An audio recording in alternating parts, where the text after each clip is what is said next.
These are the hardest shinies to hunt in Pokémon Legends. But why is that? Space-time distortions are a random event unique to Pokémon Legends Arceus. These distortions will spawn a bunch of items and Pokémon, a few of which are exclusive to these distortions. But for shiny hunters, these distortions can be a bit of a nightmare. Due to how distortions are spawned, these can be some of the longest shiny hunts you can do in Pokémon Legends. To understand why these hunts are so difficult, we'll need to learn a little bit about how the game decides how to spawn these distortions. When you load into a map, a few things are determined ahead of time. The distortion timer is one of those things. A distortion can spawn at 5, 10, 15, 25, or 40 minutes after the timer has been set. By the 40-minute mark, you're guaranteed to have a distortion spawn. Unless...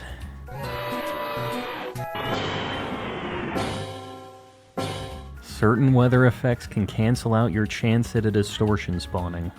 If you happen to have one of these weather effects when a distortion would have spawned, it'll instead reset your timer and decide to spawn it within another 40 minutes. So knowing all this, old Arceus is really making it hard for you to find these distortions at all. Now let's say you found your space-time distortion. Everything's going great. That's right. Only 3 distortion-specific Pokemon will ever spawn in any one distortion. There are 3 rare spawns and many common spawns in any distortion. The common spawns are Pokemon that can be found all over and don't require a distortion to hunt, so we're only interested in the rare spawns. The rare spawns might also be something that is not distortion-specific, like a starter. Life is pain.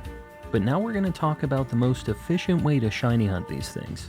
First off, for all of these distortion Pokemon, you're going to want to have the shiny charm and a perfected dex entry for them to get the best possible shiny odds.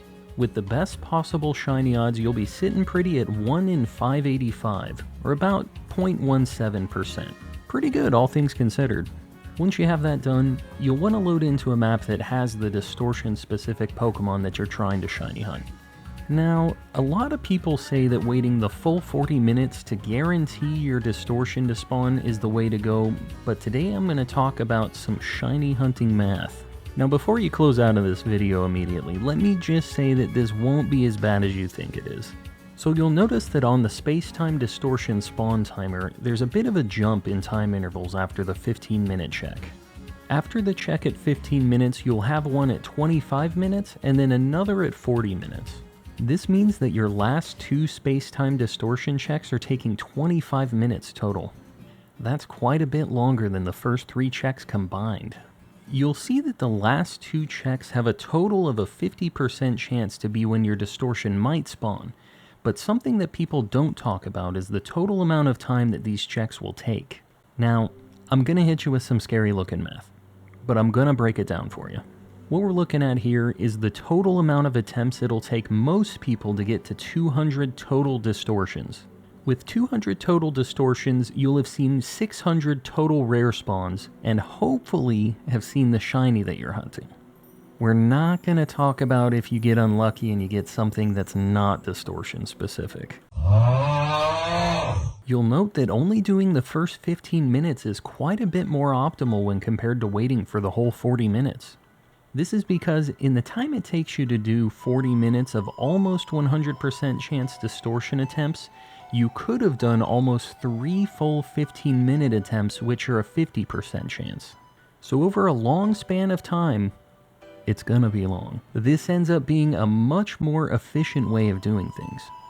This means that 80% of people who do the 15-minute distortion method will have seen 200 distortions after 116 hours, while the folks waiting 40 minutes will take around 150 hours.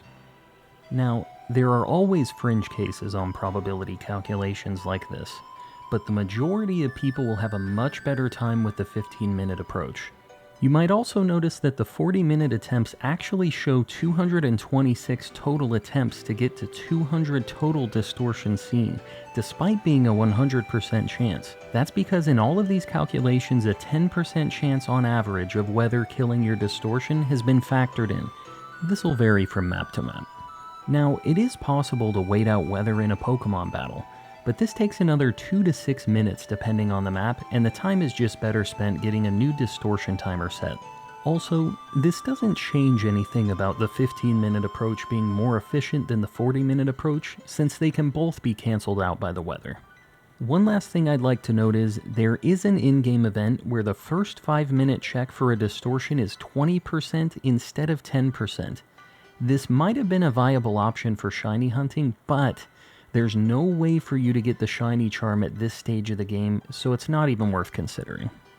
Now, with all of this information at your disposal, I'm going to give you some hot tips. Use a timer to keep track of when your distortions will be spawning. This is the most important thing you can do. Do some other hunts when you're doing these. Check alphas, trees for Burmy, Cherubi, maybe Unknown, Magnezone, etc. After the 15 minutes have passed, reload the map and check them all again. This is a great way to pass the time while you're waiting for these distortions. When you find a shiny in a distortion, make sure to battle it, not just try to catch it with a ball. The common spawns will cycle out throughout the distortion and will despawn if you fail to catch them. The rare spawns should be fine, but this is a nice precaution. These hunts are not for the faint of heart, and if you just want to have a shiny living dex in Legends, you can Masuda hunt all of these in other games like Sword and Shield and BDSP. But you're not going to do that, are you? You're crazy like me, and that's why you're watching this video. So get out there and get yourself some Distortion Shinies. I'd like to thank Anubis for putting together all of the info that all of this math was based around. You can find their Twitter link in the description for more Pokemon deep dives. I'd also like to thank LordOfWorms for helping me with all of this math. I don't even. If this video helped you out, make sure to give it a like, and let me know if you find any Distortion Shinies in the comments. And if you want to watch me go through this nightmare, I stream here on YouTube and I make a bunch of other shiny hunting content on the channel. Good luck, and happy hunting!